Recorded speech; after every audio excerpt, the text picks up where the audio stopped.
আসসালামু আলাইকুম everyone, welcome to my another video. চলে আসলাম চাঁদপুর জেলার ফরিদগঞ্জ উপজেলার 15 নং রূপসা ইউনিয়নের অবস্থিত জমিদার বাড়িতে।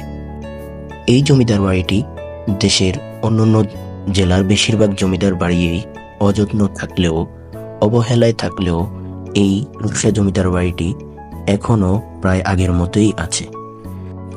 জমিদার বাড়ির সামনে বিশাল মাঠ।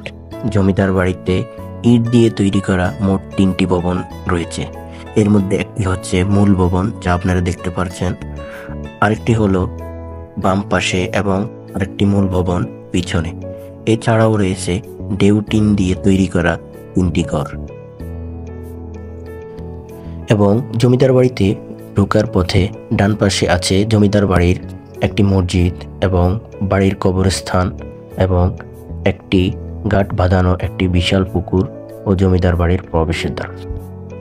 আজকের ভিডিও এতটুকুই। সবাইকে ধন্যবাদ।